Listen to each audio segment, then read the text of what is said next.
So while we are waiting to kind of get started, I'm Jenna and this is Morgan, and we'll introduce ourselves more later. But I wanted to get an idea of how many of you work with course data, classroom scheduling data, scheduling courses as a part of your role within your department.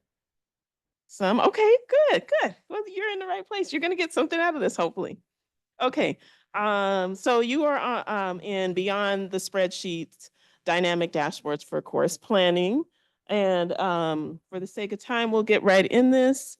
And we'll both be holding our microphones. I'm sure you've seen it all throughout the presentation so that we can record this. So who are we?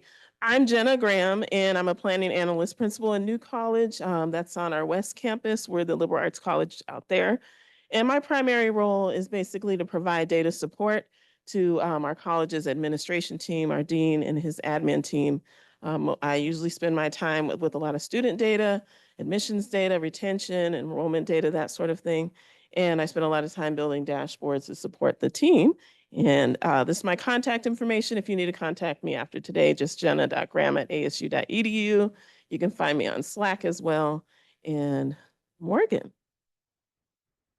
Hello, my name is Morgan Johnson, Director of Academic Planning and Operations in New College. I work on the curriculum side. I do curricular support for our faculty and our schools, as well as our deans, and that includes some scheduling support and working with our schedulers. Okay, so what we're going to go over today is basically we're going to cover two of our more recent dashboards, our course performance dashboard, or course enrollment performance dashboard, and also our class schedule planning dashboards. We're going to discuss why they were built, how they are utilized, and how they were built. So not only why, but how I went about doing that. So our course enrollment performance dashboard. So about a year and a half, give or take a few months, I got an email from Morgan about wanting to build a dashboard. Basically, like she said, she's on the academic planning team. And they were asked with building a dashboard to help them schedule their classes and then maximize enrollment. And I'll let Morgan talk a little bit more about why she came to me for that ask. Yeah, so as my team has, we're sort of a new department in our college. And as we've sort of started to dig into class scheduling, we noticed that there's an obvious resource issue between how many faculty we have to offer these classes and which classes we have to offer every semester and so on. And that is between 4 schools, 2 modalities, digital immersion and campus immersion. And we also provide general studies at our campus. And so we needed an easy way to see trends, enrollment trends in classes. A lot of times when people are talking about enrollment, we found that they're actually talking about enrollment, number of students in a major, but we wanted to dig down to number of students in each of our classes, which you can imagine is a lot of data. And previously, the only tool we had really to do that and to look historical was to just go back to class search. And that wasn't working well for us because, we have multiple 20 plus, 30 plus sections in an English class. And so we're going down the list and adding up enrollment and that sort of thing. So we asked for Jenna's help. So this, I'm sure many of you are familiar with the class search, but this is just an example of what they were using before we built the dashboard, looking up a course singly, right, by either subject or going into the actual course number. What you see is what you have here. There's information about the course notes, instructors, and so on. But again, they were having to go individually and kind of merge this all together. And I think you guys were using spreadsheets. You kind of, and creating that. So, okay. So the solution was, and this happened over many months and many meetings of us going through discussions about what this would look like. But what we came up with our course enrollment performance dashboard. That dashboard essentially has course enrollment trends, which is what they were looking for, course demand metrics, which is something we created in the process, and then the ability to filter through future and past semesters. And so this is what the dashboard looks like. And, hopefully you can see we do have certain portions of the dashboard kind of blurred out just for privacy. And I don't know if you can see my mouse, but it's hovering, yeah, up here, up in the upper, it's my left, so maybe it's your right. Up at the top of the dashboard, well, at the very top, we can see when it was last updated, and it's updated daily. This is just when I last took the spreadsheet, but the data set does update daily. We have at the top our filters so that they know what they are filtering for right now. There are no filters selected for location, so all locations are showing up in the data. All of our school and departments are showing up. We are looking at the fall 2024 term.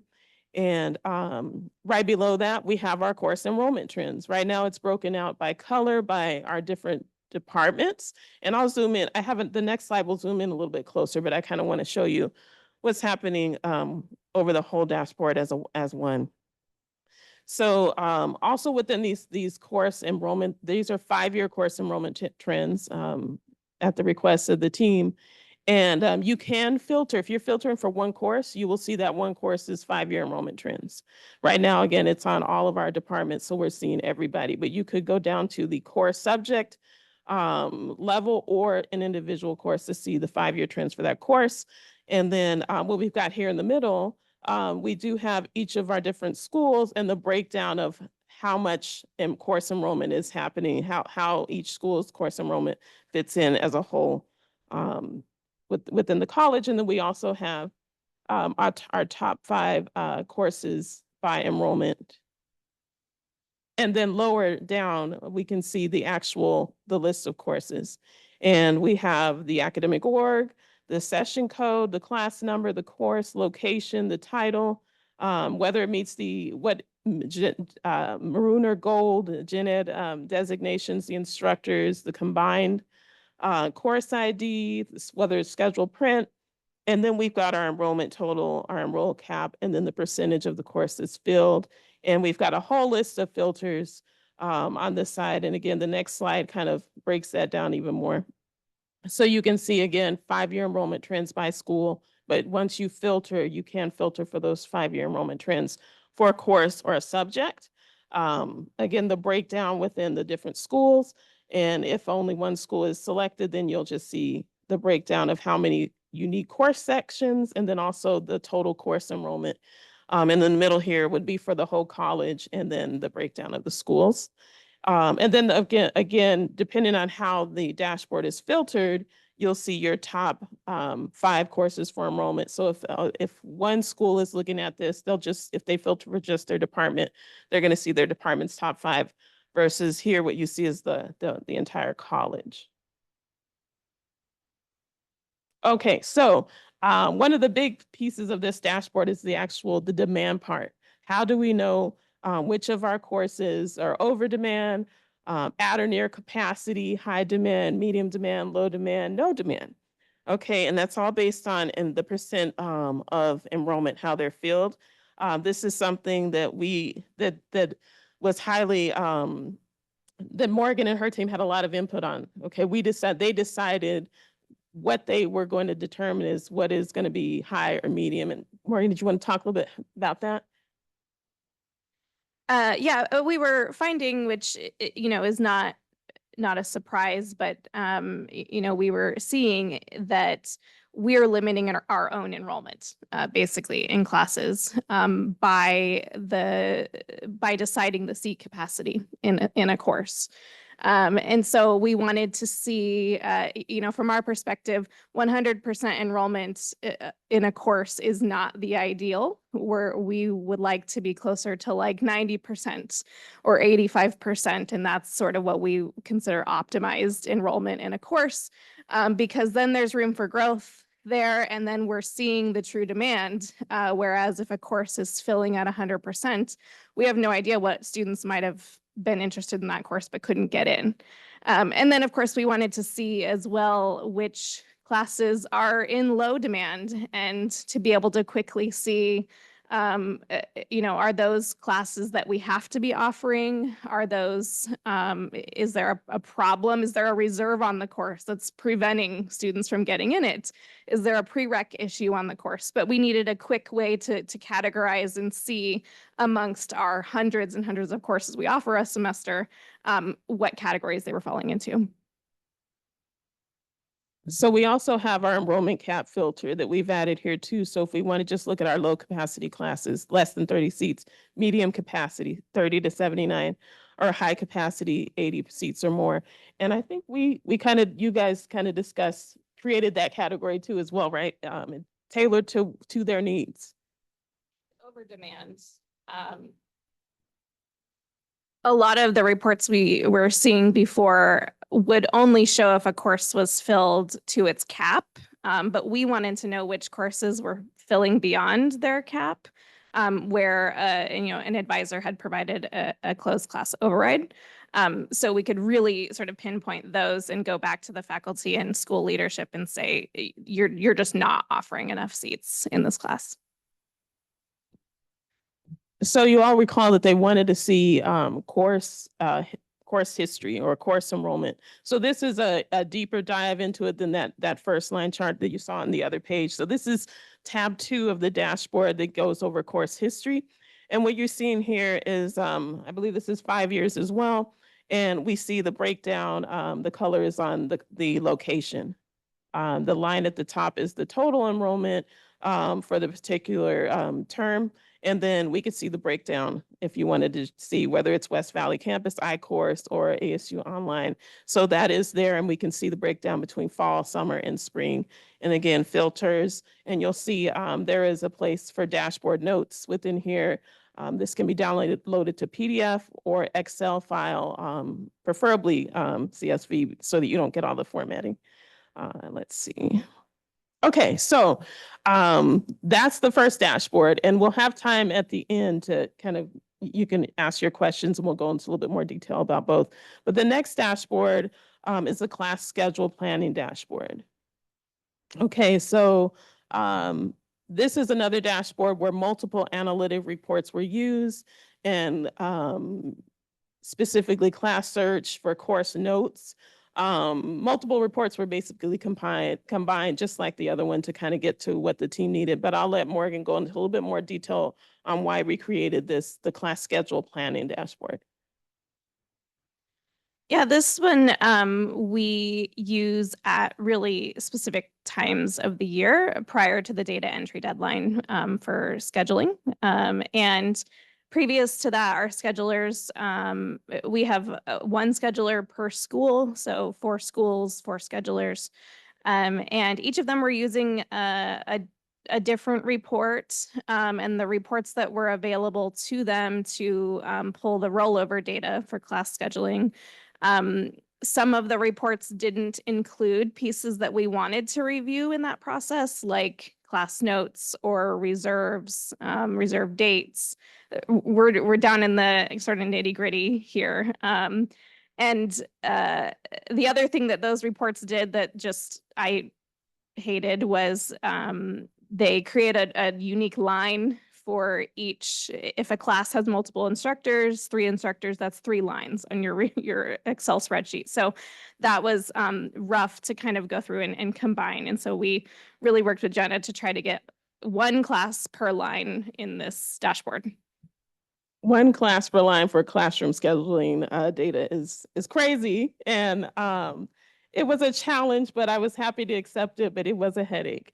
If you can imagine, like she said, multiple rows, and the ask is we need 1 course per line. Okay, so again, the classroom scheduling. So what we wanted to do is have general studies, course details, including course reserves, class notes, and desired filters. And again, all of those, the amount of concatenating I had to do to get this stuff into one line, but it worked. But the solution was our classroom scheduling dashboard. Nothing too fancy here, but it has all of the elements and details that the team needed. So what we'll see here, and I'll just go over what's here. You can see the schedule print, the enroll cap is here, the room capacity, the days, um, the time, instructors, credit hours, combined ID, um, the comments, I think that's saying consent. I think that's there. Yeah, department consent, reserve code numbers, and then also the reserve code text. Oh my gosh, and getting it in the right order that matches class search was an important detail. The reserve capacity and making sure the reserve capacity matched the reserve cap dates. All those kind of little details of making sure everything lined up like the class search, but all in one place. The class notes and the notes text, making sure all this stuff sort of lined up together. And then also the class notes free text. If you're used to looking at classroom scheduling data, all this stuff makes sense to you. And then of course, a list of filters, that desired filters, and the ability to download this to CSV and Excel was important. Let's see, there's just a quick zoom in more, so you can see a little bit more here. I kind of hovered where you can see the course reserve codes and the notes from the match class search. So that was important for us to put all the data in there and also make sure that it did match, everything lined up properly. So how do we do it? So the application of the dashboards, or this is how we do it, kind of like this is how we do it. You know, you guys know the song. The application of the dashboards, I'll let Morgan talk about how it's applied, and I will talk more about the development. So I'll do the development part because we didn't spend as much time on that. And then I'll pass it to Morgan for how those dashboards are being applied. So I do build a data set inside of Alteryx, and I publish it to the Alteryx work gallery, the Alteryx gallery, so they can update daily. The base data set is the classroom scheduling with notes. I pulled in facility data for the room capacity. I pulled in reserve capacity data. The data set updates daily, like I said, in Alteryx. The biggest challenge really was to get everything in one row, because I've seriously like 10 different things are concatenating the times, the rooms, the instructors, the notes, the reserve data, all of that stuff creates multiple lines. So being able to get that all into one line was a great feat, and very happy to be able to do it. I did need to reach out to colleagues. Some of you may be in this room. I might have reached out to you on Slack. I did definitely reach out to Classroom Scheduling, Bill Stimson. Thank you. To anyone that's helped me with this, again, just getting all the data into one row, and this updates daily now. Now that it's set, both dashboards do use course scheduling, but of course, the course performance dashboard doesn't utilize any of the reserve code, reserve notes, or any of those sort of things. So they are two different data sets that are slightly modified. And I'll go ahead and let Morgan talk a little bit more about how they're applying. The course performance dashboard, the one we looked at first that has enrollment by class, we can use that in real time since it updates daily, and find classes that are filling quickly in the enrollment cycle, or find classes that aren't filling at all. We've found some classes with 0 enrollment, and we've gone back and found, oh, the wrong iCourse reserve is on this, so none of our campus students can get in the class, or whatever it is. So the class course performance dashboard, we use real time, but we also use it for trends and projections, which, you know, I'm not a statistician. That's not my background, but we are starting to try to look at some of that, especially to project things like first year composition or math at the West Valley campus, those types of things. The other one, like I said before, the class planning dashboard, we really use right ahead of the data entry deadline for the class schedule being due to classroom scheduling. And to have everything on one line is awesome. So also our four school directors also have access to the dashboard, the course performance dashboard, I believe is what they're utilizing. So they have that published to their own analytic groups, and they can utilize that for whatever their needs are. And I think, let's see, so the next phases of this dashboard. This is what we probably would like to do in the future. This is phase one, is what you saw. Next phases maybe have student level data. So who's taking our courses is always a huge ask. The classroom schedule data does not have student level data. So that would be a great next phase to do. Also maybe faculty level data. So who is teaching our classes. And then also it'd be great to have a heat map. I've done that for other dashboards, a heat map of days, so we can see the hot spots of when are most of our courses being taught, certain time day, Tuesday, Thursdays at 2 o'clock, whatever it is. So seeing that sort of thing. But really the possibilities are endless for what we can do with this dashboard. I can envision just different tabs with these different types of data. And so we have a few minutes left. Looks like we have about 8 minutes left, so we have room for questions. If anyone has any, we're happy to answer them. Yes.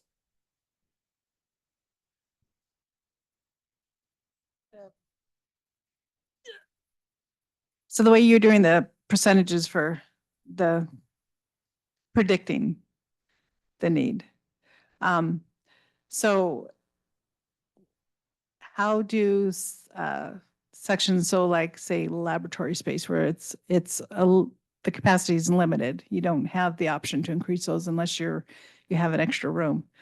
How does that play into, does that impact the way you use that, I guess maybe, or what was the thinking process? Did you guys take that into account when you were developing this? That's actually the course performance, I think, dashboard.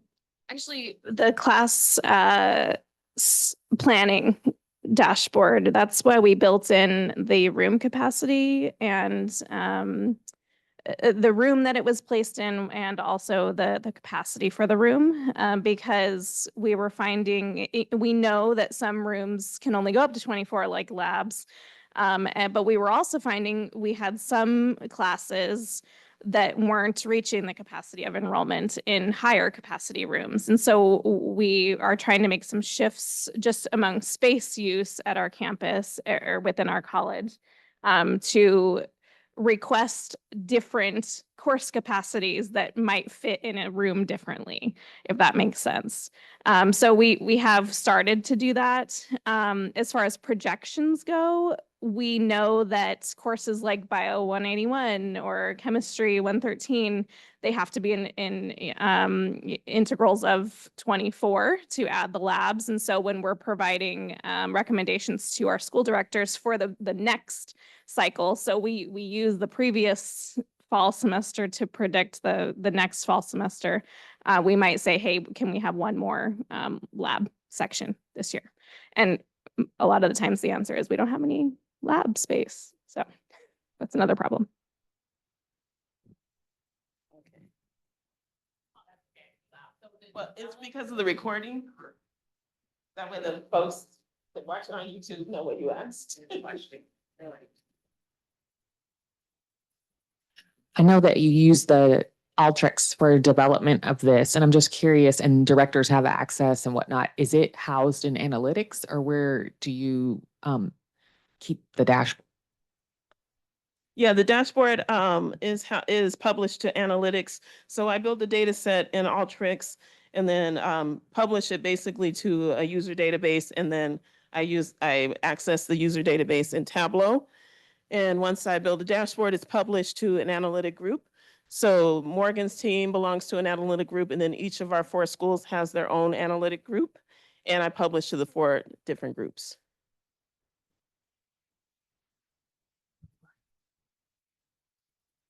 So this may be a longer answer than what we have time for here, so we can talk about it later. But I noticed on the, yeah, right.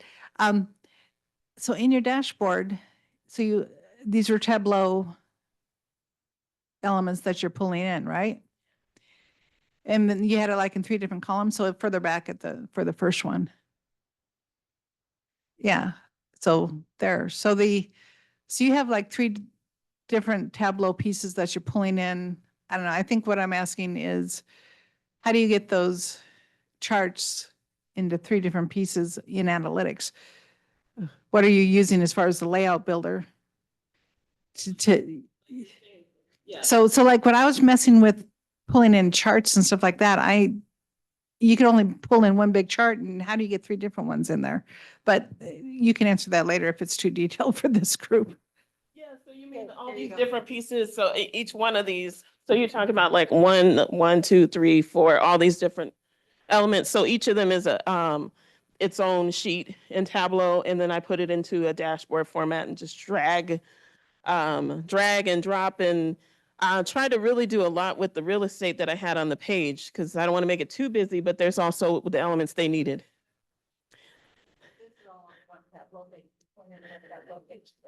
Yes. Yes. This is the dashboard that they see in analytics, and they may see a couple more tabs. Yeah. And they also, at least the table portions, sometimes they'll want to download that to a CSV. Other questions? Let's see.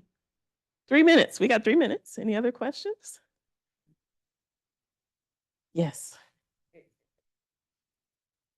How the process works for requesting the dashboard? Oh, okay. So the process for requesting like a dashboard like this. So, oh, okay. So who did this come from? Well, so Morgan is part of the executive team in the college. So, and I support the dean's office. She's part of the dean's office. So, and I build dashboards for the dean's office. And so, I'll let her talk a little bit about that, but the request came from her, for the dashboard. Are you asking like, how would someone else request this dashboard?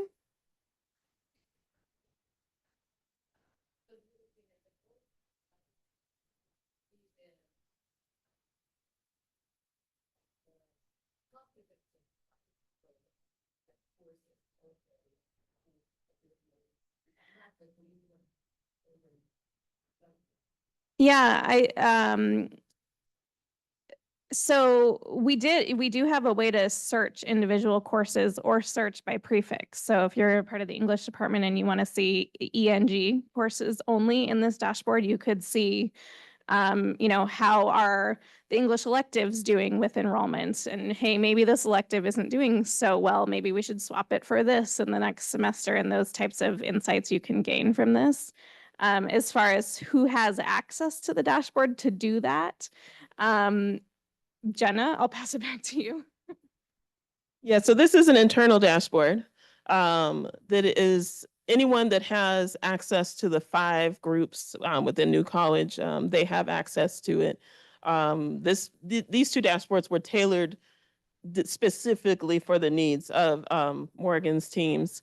And so they pretty much cherry picked everything they wanted. There are like 20 filters that on the side of the dashboard for them to really tailor exactly what they want for the dashboard. Are you wondering more what department are you with? Okay. Structural designers, sometimes we'd like to see the bigger picture. Mhm. And our perspective is more from objectives, competencies, and we'd like to see how we meeting those objectives with the learning process. Competencies like Skills that now that's something that could,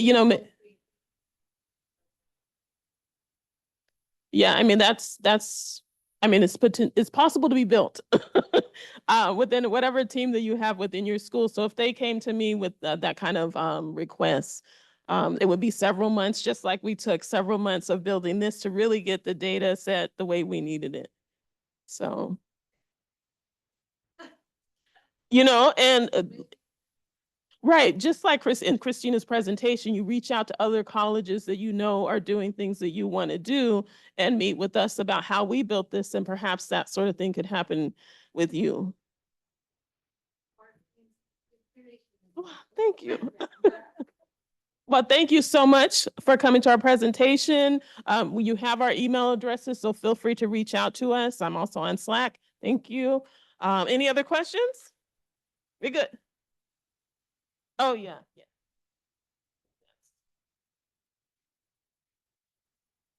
Here we go. Thank you. No, Mom, it was, because actually it refers to. Just leave it here. That's good. And I think they're, Yeah, there, so we're good to go. All right, we did it, Morgan. Yeah, did it. Good job. Time to eat. So do you have those in your area? I'm sure you know this. Yeah. And I think we've got some general. They won't all be here, you know, usable, because we put my. Yeah. Room and then end, that, you know. Thank you. I'm gonna be,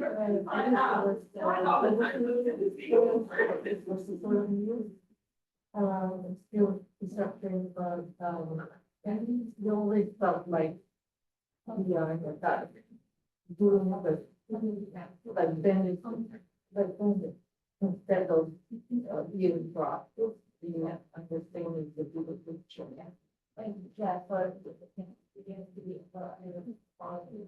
like, institutionally, things from so. Like that. Right, but, yeah. So the choices. Yeah, I know, everyone is on this stuff. But it's just from the standpoint, well, it's fine. Hardwood system, that's good to them. Yeah, with the system. Exactly. If you, I remember something more. Yeah. So I might reach out, if my leadership is interested. We support all the courses, but most people use online, because particularly really use all the, you know, help a lot sometimes. Also great to, I think we have a good, person, I see person, allowed to, but, supposedly we feel it's fine. So I'm gonna do this for them. So we'll see you. Good luck with it all. Thank you. Yeah, in the conversation of the center, I was a researcher, I worked with, students, communities, and we really just really like, the way they want to take that, and take that. Solving and still take sensitivity also, the data, sort of like, it was giving like kind of, you know, detail, general data, and so it's like, the one that is not something. I have that data. Yeah, it's okay. I mean, you're right, institutional analysis, one part,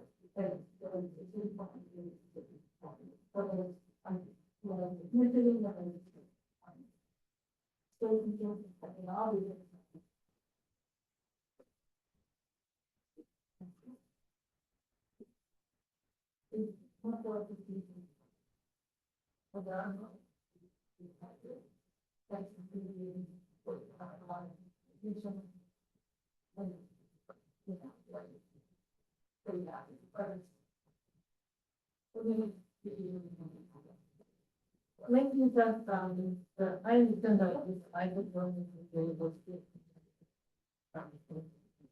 50 years, with the storage facility.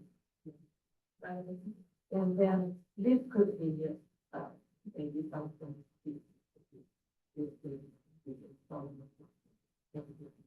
Taken from there, I mean, if somebody like, investigating, do something. Right. Maybe it's made from the. Yeah. So we come up with all of, like, this is the, how to do it, and also the fabrication, but then I put it different than the top, and just so I'm trying to think like that. So we're going to be looking for a.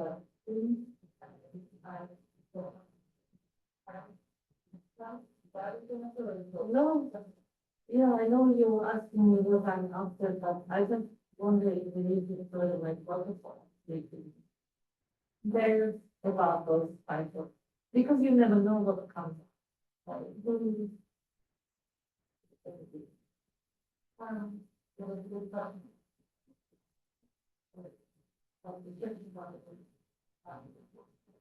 yeah, because I worked with restaurants, the living in the inside, tables and, it's going there's,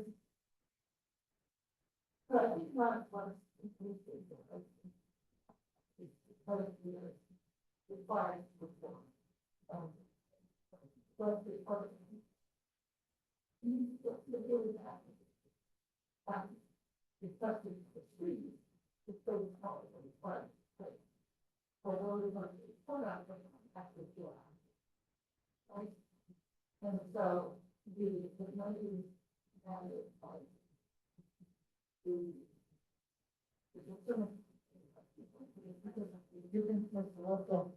on the list, maybe, you know, since I was, you know, somewhere during the attention funds, yeah, classes. But then we have to deal with a total of the building project. That would be good. Yeah, so good.